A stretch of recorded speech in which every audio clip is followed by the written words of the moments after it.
출애굽기 2장 1절로 10절의 말씀입니다. 우리 같이 보도록 하겠습니다. 출애굽기 2장 1절부터 10절의 말씀 다 찾으셨으면 아멘 하시기 바랍니다. 네, 자 우리 같이 한 목소리로 합독하도록 하겠습니다. 같이 읽습니다. 시작. 레위 가족 중 한 사람이 가서 레위 여자에게 장가들어 그 여자가 임신하여 아들을 낳으니 그가 잘생긴 것을 보고 석 달 동안 그를 숨겼으나 더 숨길 수 없게 되매 그를 위하여 갈대 상자를 가져다가 역청과 나무 진을 칠하고 아기를 거기 담아 나일 강가 갈대 사이에 두고 그의 누이가 어떻게 되는지를 알려고 멀리 섰더니 바로의 딸이 목욕하러 나일강으로 내려오고 시녀들은 나일강가를 거닐 때에 그가 갈대 사이에 상자를 보고 시녀를 보내어 가져다가 열고 그 아기를 보니 아기가 우는지라 그가 그를 불쌍히 여겨 이르되 이는 히브리 사람의 아기로다. 그의 누이가 바로의 딸에게 이르되 내가 가서 당신을 위하여 히브리 여인 중에서 유모를 불러다가 이 아이에게 젖을 먹이게 하리이까. 바로의 딸이 그에게 이르되 가라 하매 그 소녀가 가서 그 아기의 어머니를 불러오니 바로의 딸이 그에게 이르되 이 아기를 데려다가 나를 위하여 젖을 먹이라. 내가 그 싹을 주리라. 여인이 아기를 데려다가 젖을 먹이더니 그 아기가 자라매 바로의 딸에게로 데려가니 그가 그의 아들이 되니라. 그가 그의 이름을 모세라 하여 이르되 이는 내가 그를 물에서 건져내었음이라 하였더라. 아멘. 자 오늘 이 말씀을 가지고 기도에 대하여 28번째 말씀을 함께 우리 나누도록 하겠습니다. 여러분 오늘 우리는 계속해서 믿음의 행동과 기도의 관계에 대해서 말씀을 배우게 됩니다. 여러분 오늘 우리가 읽은 본문의 특징이 뭔지 아십니까? 온통 동사투성이입니다. 동사들이 계속해서 나옵니다. 여러분 본문을 한번 보세요. 무엇을 했다, 그리고 했고, 또 했고, 했고, 했더라 이렇게 마칩니다. 동사투성입니다. 그런데 또 본문에 또 하나의 특징이 있습니다. 그게 뭔지 아세요? 하나님이 등장하시지 않습니다. 예. 하나님이 직접적으로 행동하시는 모습은 나와 있지 않는데 사람들의 행동만 했다 나오고 있습니다. 그런데 또 오늘 이 본문이요, 하나님이 굉장한 반전의 드라마를 쓰시는 이 아이러니, 이 대역전의 드라마를 쓰시는 또 굉장히 중요한 구원 스토리이기도 합니다. 그런데 이 안에는 하나님은 보이지 않지만 사람들의 행동을 통해서 하나님이 어떻게 구원의 역사를 이끌어 가시는지 오늘 말씀하고 있는 것입니다. 여러분 하나님은 보이지 않아요. 사람들만 분주하게 움직이고 있는 것 같지만 결국 오늘 말씀은 뭐예요? 그들의 행동이 하나님의 역사, 하나님의 구원의 역사를 가능케 했다라고 하는 것입니다. 여러분 오늘 우리는 기도가 믿음의 행동을 통해 하나님의 구원의 역사를 낳게 된다는 사실을 배우게 되는 것입니다. 아멘입니까? 여러분 우리가 기도는 열심히 해요. 그런데 아무런 믿음의 행동을 하지 않아요. 그러면 열매가 있을까요? 없습니다. 그런데 기도는 안 해요. 그런데 열심히 행동해요. 그러면 온전한 열매가 맺힐까요? 병든 열매가 맺힐까요? 상하고 병든 열매가 맺히는 것입니다. 그런데 더더욱이 기도도 안 하고 행동도 안 해요. 그럼 어떨까요? 아무 열매가 없는 삶이 되는 것입니다.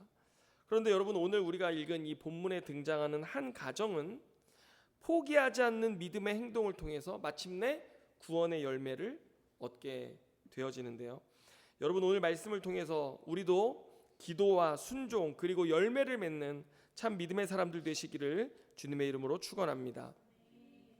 자 여러분 오늘 본문 1절과 2절에 보면 한 부부의 이야기가 등장합니다. 자 그런데 우리는 지난 시간 말씀을 기억해야 됩니다. 지난 시간에 어떤 상황이 전개되고 있었는지 그 배경을 우리가 기억하고 오늘 말씀을 읽어야 되는데 여러분 우리가 1장 출애굽기 1장 마지막에서 어떤 상황까지 지금 이스라엘이 처해 있는 것을 봤습니까? 바로가 모든 이집트 사람들을 동원해서 이 전 국민에게 명을 내린 거죠. 뭐라고 했어요? 이스라엘 백성들이 아들을 낳거든 너희들이 가져다가 어디에다 버리라고 그랬어요? 나일강에 던져 죽이라고 했던 것입니다. 여러분, 이 극심한 박해와 고난이 찾아온 이런 상황 가운데 오늘 2장 1절이 시작되어지는 것입니다. 2장 1절과 2절 읽어보겠습니다. 자, 1절 제가 읽으면 레위 가족 중 한 사람이 가서 레위 여자에게 장가들어 그 여자가 임신하여 아들을 낳으니 그가 잘생긴 것을 보고 석 달 동안 그를 숨겼으나. 여러분, 그런 상황 속에서 지금 어떤 일이 일어나요? 한 남자와 한 여자가 사랑을 하고 결혼을 해서 아이를 낳는 거예요. 여러분, 우리가 살아가는 이 시대도 3포 세대, 3포 시대, 5포 시대 이런 말들이 있잖아요. 여러분, 이게 뭐냐면 경제적인 상황과 현실 때문에 뭘 포기해요? 연애, 결혼, 출산을 포기하는 것. 그런 시대라고 하는 것을 특징지어 말하고 있는 것인데요. 이런 시대에 연애하는 사람, 결혼하고 아이를 하나 말고 둘 이상 낳아 기른다는 것은요, 굉장한 믿음의 행동입니다. 여러분, 2023년 3월 통계청 인구 동향에 따르면 가임 여성, 그러니까 임신할 수 있는 여성들 여성 중 한 명이 평생에 낳는 자녀의 숫자가 0.81명입니다.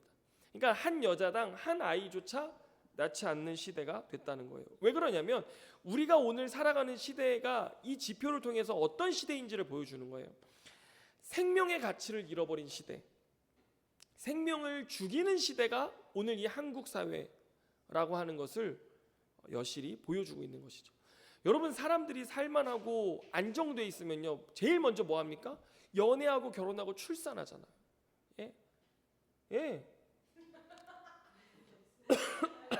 민재도사님 몰랐대요. 참, 여러분, 민재 전도사님이 편하게 연애하고 결혼하고 출산할 수 있다. 출산 아니죠. 그 여성과 출산할 수 있도록 기도해 주시기를 바랍니다. 여러분, 그런데 이집트도 마찬가지였어요. 바로 왕이 이스라엘 이 백성들을 향해서 포악한 출산 정책을 강요하기 시작했습니다. 결국 그 바로 왕이 의도했던 게 뭐예요? 이스라엘 민족을 말살하자라고 하는 민족 말살 정책을 펼쳤던 것인데, 그토록 잔인하고 혹독한 현실 속에서 레위 지파 이 두 남녀가 사랑을 한 거예요. 결혼도 약속하고, 그리고 드디어 결혼까지 해서 자녀를 낳기까지의 그 과정을 성경은 기록하고 있는 것입니다. 여러분, 우리가 지난 시간에 1장 17절에서 뭐 봤어요? 바로가 산파들에게 아들 다 죽이라고 그랬잖아요. 아이 받을 때 아들이면 다 죽이라고 그랬잖아요. 그 자리에서. 그런데 그들이 하나님을 두려워했다라고 말했잖아요. 그래서 그 아들 죽이기를 거부했잖아요. 그래서 그런 이 산파들의 행동들을 봤을 때 오늘 이 레위 사람 두 남녀가 결혼해서 자녀를 낳기까지 이 과정에는요, 그들이 뭘 가졌다는 걸 우리가 알 수 있어요? 현실을 극복할 믿음을 가지고 있다는 것을 우리가 알 수 있는 것입니다. 여러분, 하나님을 경외하지 않으면 이 세상 가운데 우리가 하나님의 뜻대로 살아가기가 어렵습니다. 세상의 현실이 우리를 가로막을 때에도, 또 출산하지 못 생명의 가치를 땅에 떨어뜨리는 그런 시대에 생명을 낳는 것, 그것도 하나가 아니라 둘을 낳고 셋을 낳는 이런 믿음의 행동들 하는 것은요, 하나님의 뜻에 대한, 하나님을 향한 경외함이 없이는 가능하지 않다라고 하는 것입니다. 여러분, 이 레위 지파 부부는요, 신실한 하나님, 언약의 신실한 하나님께서 자신들의 삶을 지키시고 보호하실 것을 믿었기 때문에 그런 바로의 억압적인 정책 속에서도 자녀를 낳기로 결정하고, 또 10개월의 그 임신의 기간들을 거쳐서 이 생명에 대한 가치를 소중히 여기고 지켜나갔다라고 하는 것을 보여주는 것입니다. 여러분, 믿음의 사람들은요, 시대가 어떠하든지 하나님이 주신 복을 믿음으로 쟁취하는 자들이라는 것을 믿으시길 바랍니다. 여러분, 이 믿음의 사람들은 세상에게, 마귀에게 하나님이 우리에게 허락하신 너무나 소중한 복을 빼앗기지 않는 사람들이라는 것을 믿으시길 바라요. 마귀가 세상을 지배하고 세상 통치자들을 통해서 우리들의 삶을 점점 더 살아가기 어렵게 만들 수 있습니다. 그래서 우리가 하나님이 허락하신 복을 누리지 못하게 만들려고 하는 거예요. 우리가 지금 살아가는 시대가 그런 시대라는 거예요. 그런데 우리는 이런 시대 속에서도 누구의 복을 쟁취하는 거예요? 하나님이 우리에게 허락하신 복. 세상이 우리에게 요구하는 가치를 붙드는 것이 아니라 하나님이 우리에게 허락하신 복을 붙들고 순종하는 삶을 살아가는 것입니다. 그래서 우리는 시대가 어떠하든 상황이 어떠하든 남들이 뭐라 하든 어떻게 하는 거예요? 하나님이 허락하신 복을 당연히 주장하며 누리는 사람들로 살아가게 되어지는 것입니다. 여러분, 오늘 본문이 보여주는 것처럼 하나님의 복이란 무엇인가? 연애하고, 아멘 하시기 바랍니다.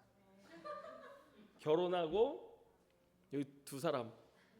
자, 다시 연애하고, 결혼하고, 출산하고, 하나를 낳고, 둘을 낳고.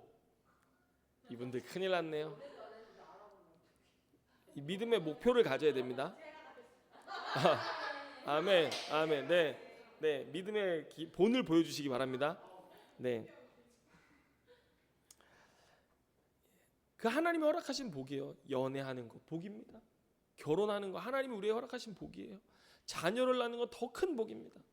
예, 하나님 우리에게 이렇게 놀라운 복들을 주시는데 성경이 그 복을 순서대로 나열하잖아요. 그죠? 우리는 그거 받아 누려야 됩니다. 할렐루야. 그런데 여러분, 오늘날 또 결혼하지 않는 사람들도 계시잖아요. 그러면 그 결혼하지 않는 사람들은 복 받지 못한 거냐? 아닙니다.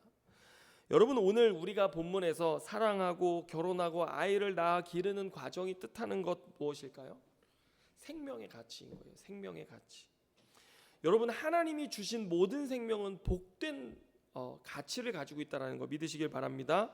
그러면 결혼하지 않는 사람은 생명입니까? 아닙니까? 그 사람 자신도 생명이에요. 예?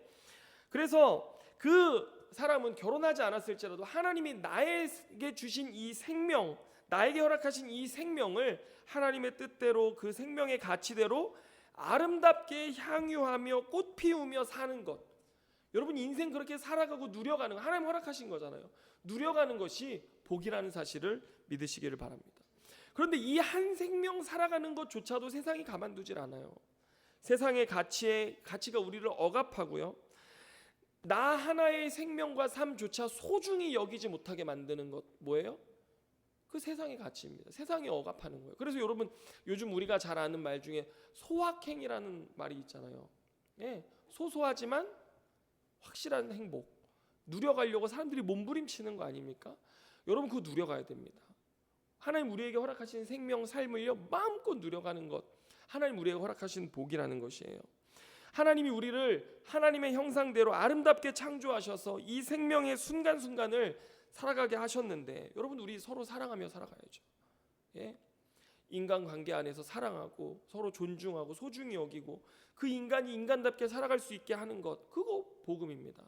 예수님 십자가 왜 죽으셨어요? 우리를 세상의 가치가 아닌 복음의 가치 속에서 우리를 자유하는 참 인간 되게 하시려고 십자가에 돌아가신 것입니다. 할렐루야. 여러분, 게다가요, 우리가 복음서의 말씀을 보면요, 예수님 부활에 대해서 말씀하실 때 이렇게 말씀하셨어요. 마태복음 22장 30절에 보면 부활 때에는 장가도 아니가고 시집도 아니가고 하늘에 있는 천사들과 같으니라. 아니, 사모님 잠시만요. 사모님이 아멘을 하시니까요 굉장히 제가 지금 당황스러운데요.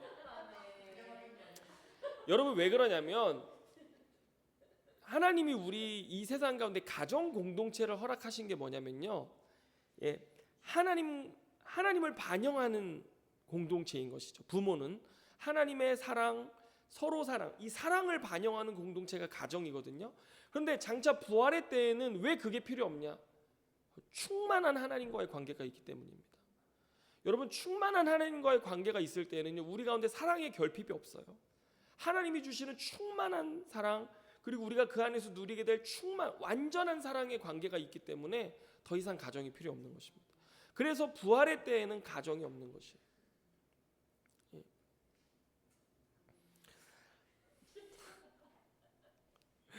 그래서 우리는 이 땅에서부터, 여러분, 이 땅에서부터 하나님과의 관계 속에서 나 자신을 사랑하고 서로를 사랑하고, 그리고 또 남녀간에 사랑하고 연애하고 가정을 이루고 출산하기까지, 이런 모든 삶이 결국 뭐예요? 예?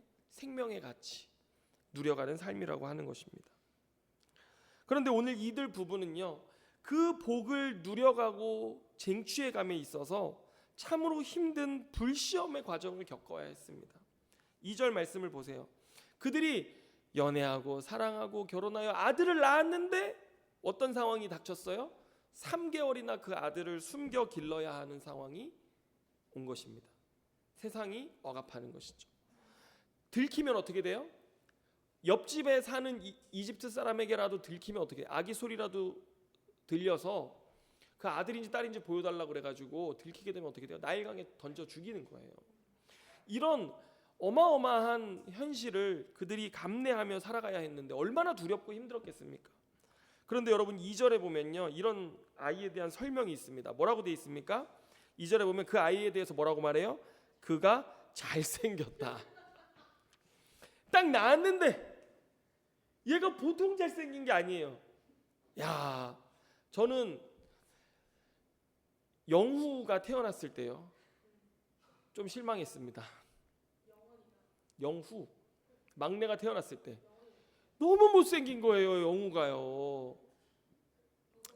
그런데 얘가 자라면서 이게 얼굴이 나오기 시작하는 거예요. 네? 근데 이게 모세는 그렇지 않았던 것이라고 얘기하는 거잖아요. 딱 나왔는데 너무 잘생긴 거예요. 그럼 성경은 잘생긴 사람은 인정해주고 못생긴 사람이었으면 에라 버리자, 그냥 나일강에 버리고 뭐 이랬다, 뭐 이런 얘기를 하는 겁니까? 아니죠. 예. 여러분, 여기서 잘생겼다라고 할 때 쓰인 히브리어 단어가 뭐냐면 토브입니다. 토브. 이게 어디에 쓰이는 줄 아세요? 하나님이 세상을 창조하실 때 하나님이 창조하신 세상을 보시고 뭐라고 그랬어요? 토브. 보시기에 좋았더라 할 때 그 토브가 이 단어인 거예요. 예. 자, 그런데 여러분, 아이가 태어났는데 너무 좋은 거예요. 토브. 무엇이었을까요? 무엇이었을까요? 여러분 생각해 보세요. 하나님이 허락하신 생명, 그 정말 냉혹한 현실이 아이를 낳을 수 없도록 그들을 얼마나 짓눌렀겠습니까?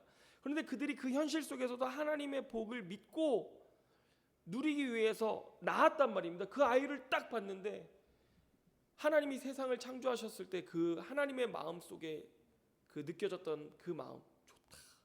그 아이를 향한 부모의 마음이 얼마나 좋았겠습니까? 아멘입니까? 여러분, 생명이 태어났을 때요, 그 소중하고 사랑스러움과 그 아름다움은요, 낳아본 사람만 알 수 있습니다. 여러분, 아무리 포악한 시대의 냉기도 그 생명이 태어나는 그 순간의 뜨거운 온기를 이길 수 없었던 것이죠. 생명의 힘이 이토록 강력했던 것입니다.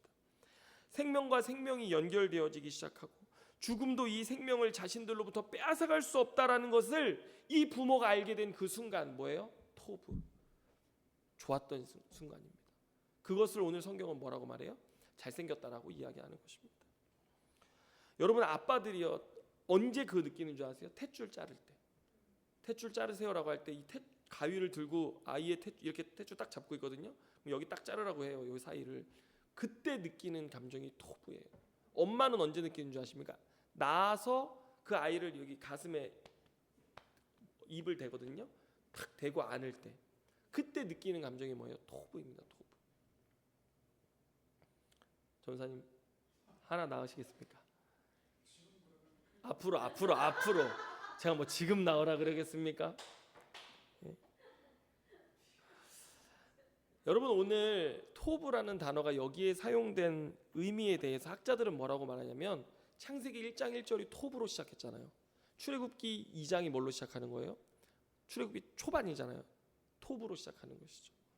그래서 혼돈과 공허와 어둠이 가득한 세상에 하나님이 창조의 역사를 일으키셔서 질서와 충만한 세상 되게 하셨던 것 보시고 토브 말씀하셨잖아요. 오늘 이집트의 이 바로의 흉악한 억압과 폭압 속에서 정말 고통당하던 이스라엘 백성들의 삶 속에 이 모세는요, 하나님의 토부, 창조였다라고, 하나님의 창조의 역사로 태어났다라고 하는 것입니다. 여러분, 장차 이 모세를 통해서 하나님은 그 땅의 새로운 창조, 구원의 역사를 시작하시지 않습니까? 하나님이 이 한 생명을 통해서 그런 일들을 이루셨다라고 하는 것입니다. 이것이 잘생긴 아이에 대한 그 구절이 가지고 있는 말씀의 뜻입니다. 여러분, 이 두 사람의 생명에 대한 사랑이 결국 하나님의 새 창조의 역사, 구원의 역사를 촉발했지만요, 이 풍전등화의 위기 속에 이들 부부가 이 어린 아기 모세의 생명을 지키는 것도 결국 한계에 다다랐습니다. 3개월이 되었더니요, 더는 아이를 기를 수 없는 지경에 이르는 것입니다. 그래서 3절과 4절에 보면 어떻게 합니까? 같이 읽습니다. 시작.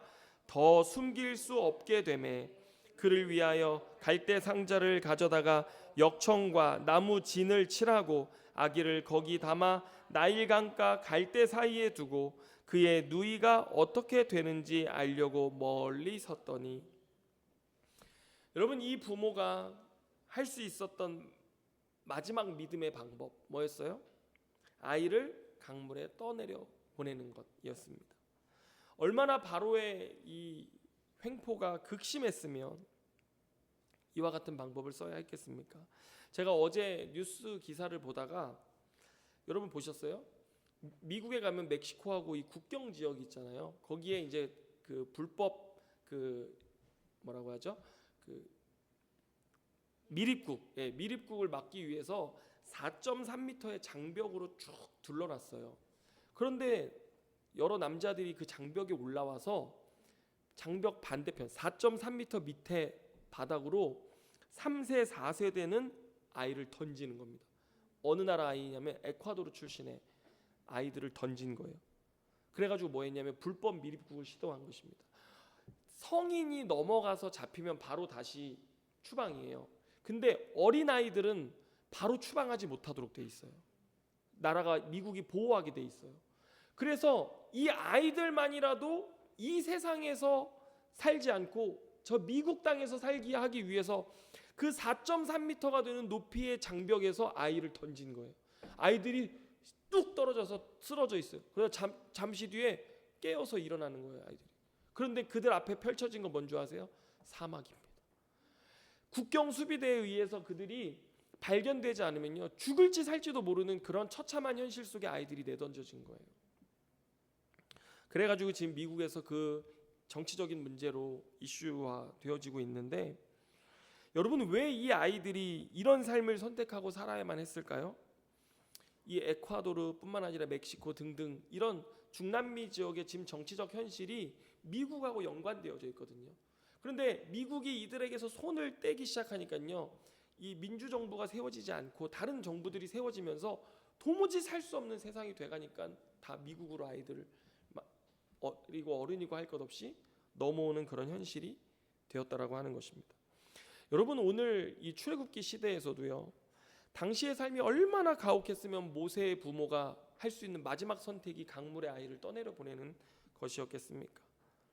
그런데 이들 부모가 자신들의 힘으로는 할 수 있는 것이 아무것도 없었기 때문에 아이를 강물에 떠내려 보내는 것이 그들이 할 수 있는 가장 마지막 믿음의 행위였습니다. 무력한 인간의 최선이 아이를 떠내려 보내는 것이었습니다. 여러분, 그래도 우리는 인간인 이상 여기까지 우리의 최선을 다하는 것이 누구의 몫이에요? 우리의 몫이에요. 오늘 성경이 우리에게 가르쳐주는 거 뭐예요? 끝까지 우리는 믿음의 몫을 다해야 된다는 것을 가르쳐주는 것입니다. 여러분, 때로 우리도 삶의 힘든 짐, 무거운 짐을 지고 살아가야 할 때가 있잖아요. 그런데 그때 하나님 우리에게 뭐라고 말씀하시는 거예요? 인간의 몫으로 너가 할 수 있는 최선의 것을 다하라는 것입니다. 그리고 나면 결과는 어떻게 하는 거예요? 주님께 맡기는 것입니다. 아멘입니까? 이들 부부의 최선은 또 떠내려 보내는 것만이 아니었습니다. 어떻게 했어요? 누가 있었어요? 미리암이 있었습니다. 누나 미리암이 강에 떠내려가는 갈대 상자에 떠내려가는 모세를 계속 쫓아가면서 지켜보는 거예요. 어디로 가는지, 누가 이 갈대 상자를 보고 혹시 건져주게 될지 모르기 때문에 끝까지 그 갈대 상자가 어디로 가는지를 지켜보는 것, 누가 하는 거에서 인간이 할 수 있는 마지막 믿음의 또 하나의 행동이었다라고 하는 것입니다. 여러분, 그런데 오늘 본문에 모세가 이렇게 갈대 상자에 누군가의 구원을 기다리며 둥둥둥둥 떠내려가는 이 모습, 창세기의 말씀 중에 어떤 말씀입니까? 노아의 방주, 노아 홍수 사건을 이야기하고 있는 것입니다. 누구랑 똑같은 처지예요? 노아와 똑같은 처지라고 하는 것입니다. 여러분, 모세의 갈대 상자는 또 다른 노아의 방주입니다. 아멘입니까? 노아의 방주의 특징이 뭐예요?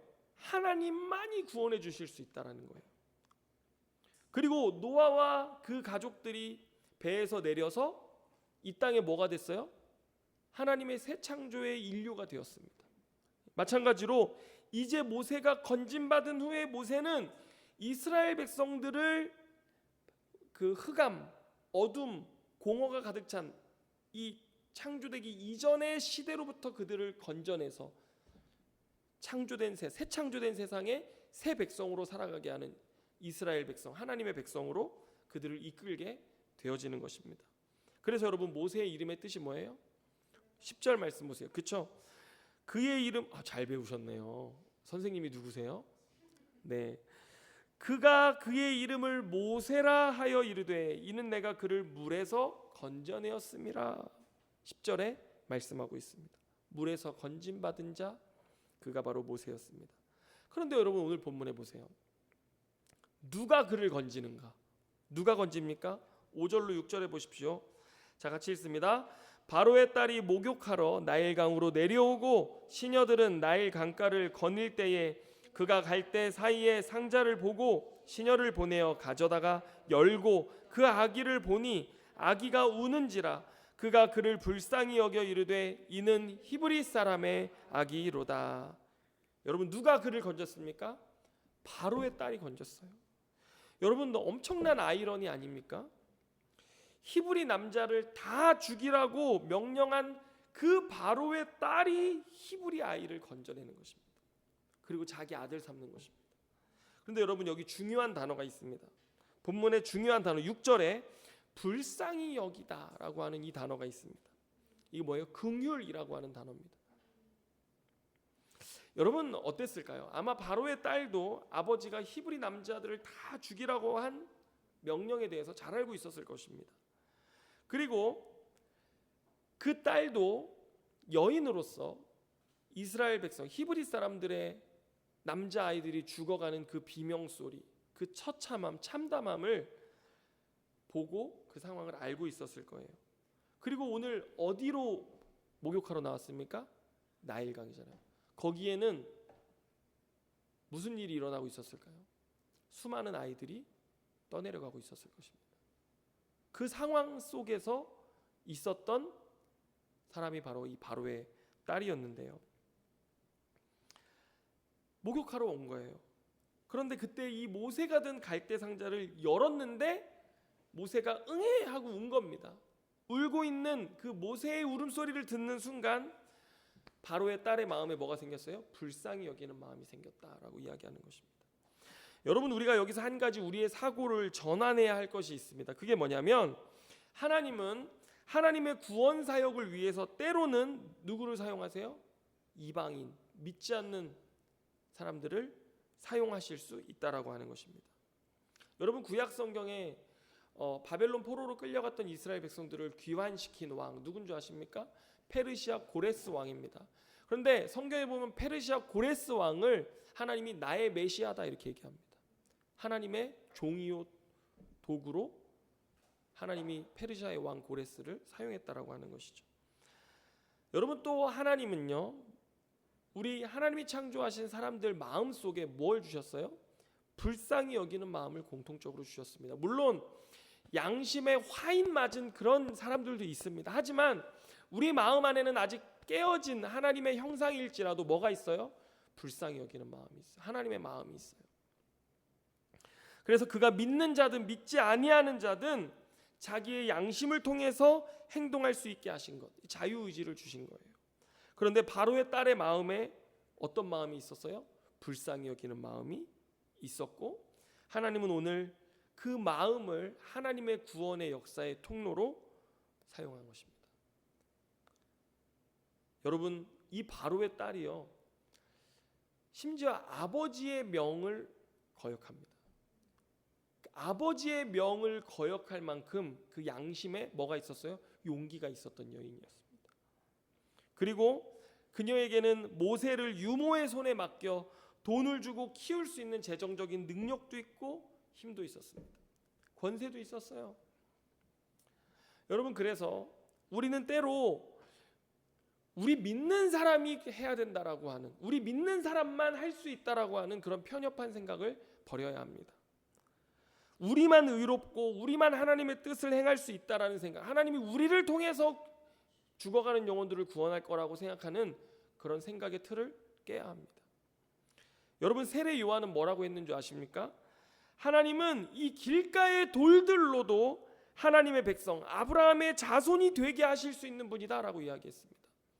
여러분, 우리가 구원받았다고, 하나님의 십자가의 은혜를 알았다고 교만해서는 안 됩니다. 바리새인들처럼 여러분 교만할 수 없어요. 하나님은요, 하나님이 역사하시면, 하나님의 능력이면요, 길가의 돌들로도 하나님의 백성을 삼으실 수 있는 분이 하나님이시라고 하는 것입니다. 하물며 하나님께서 바로의 딸의 긍휼로 가득 찬 그 마음을 이용하시는 것, 그것이 무슨 문제였겠습니까? 아무런 일도 아닌 것이죠. 선하신 하나님은 그 공주의 마음에, 그 선한 마음을 통해서 이스라엘 백성을 구원할 구원의 역사를 이루셨던 것입니다. 여러분, 우리가 할 수 없을지라도 우리의 믿음의 행동 끝에 우리의 손을 떠난 그 어떤 문제라 할지라도 하나님은 그 일을 행하여 성취하시고 이루실 수 있는 능치 못함이 없는 분이시라는 사실을 여러분 믿으시기를 바랍니다. 하나님 전능하신 하나님이시다. 우리가 생각하거나 구하는 것 이상으로 능히 하실 수 있는 분 하나님이시라고 오늘 성경은 이야기하는 것입니다. 여러분, 오늘 주님은 믿음의 사람들의 이 포기하지 않는 믿음의 행동, 그거 사용하셨습니다. 또한 포악한 세상 속에 있는 믿지 않는 이방인 한 여인 안에 있는 긍휼한 마음을 통해서도 대반전의 구원의 역사를 이루셨습니다. 여러분, 오늘 이 밤에 우리가 하나님께 간구하는 기도를 드리되 우리 어떤 기도해야 되겠습니까? 하나님이 저에게 맡기신 나의 삶에서 끝까지 최선을 다하겠습니다 라고 하는 기도, 서약 우리가 주님께 드려야 될 줄로 믿습니다. 또 주님이 보시기에 좋았다라고 말씀하신 생명의 가치, 이 선한 생명의 가치를 위해서 하나님, 제가 살아가겠습니다, 기도하겠습니다 라고 하는 마음이 우리 안에 있어야 될 줄로 믿습니다. 여러분, 믿는 사람들은 영혼만 구원하는 사람들이 아닙니다. 우리가 전도하거나 사람들을 인도할 때, 섬길 때 영혼만 섬기는 거 아니잖아요. 우리는 세상에 전인을 섬기도록, 구원하도록 부름받은 자들입니다. 따라서 우리는요, 세상 가운데 우리의 삶의 자리 속에 아까 우리가 찬양한 것처럼 부르신 곳에서 예배하겠습니다. 무슨 고백이에요? 어린아이, 청소년, 청년, 노인에 이르기까지 이들의 생명을 우리는 지키기 위해서 기도하고 행동하도록 부름받았다라고 하는 것입니다. 그럴 때 주님은 이 강포한 세상 속에서 선한 양심과 긍휼한 마음을 가진 자들 또한 사용하셔서 하나님 결국에 구원을 완성하시고 새 창조를 완성하시는 하나님 나라의 역사를 이루어 가신다라고 하는 것입니다. 오늘 이 밤에 우리 그 주님을 바라보면서 같이 기도하는 밤 되시기를 주님의 이름으로 축원합니다. 기도하겠습니다. 하나님 아버지, 감사합니다. 주님, 오늘 우리가 행동하는 믿음의 기도에 대해서 배웁니다. 하나님, 우리가 입술로만 기도하는 것 아니라 우리의 삶의 믿음의 행동, 하나님의 선한 뜻을 붙들고 나아가는 믿음의 행동을 통해서 기도하게 하여 주시옵소서. 또한 우리의 이러한 믿음의 삶을 통해, 행동을 통해 하나님의 구원의 역사가, 또 구원의 열매가 이루어지게 하여 주옵소서. 주님, 오늘 이 밤의 말씀을 통해서 배웁니다. 우리에게 가르쳐 주신 말씀을 새기고 이 밤에 기도합니다. 주님, 우리의 기도 가운데 응답하시고 우리가 할 수 없을 때라도 능치 못하심이 없는 하나님의 구원의 역사를 이루시는 그 주님을 바라보며 우리가 주님을 찬양하는 밤 되게 하여 주옵소서. 모든 것 주님께 감사와 찬양과 영광을 올려드리며 예수님의 이름으로 기도드립니다. 아멘.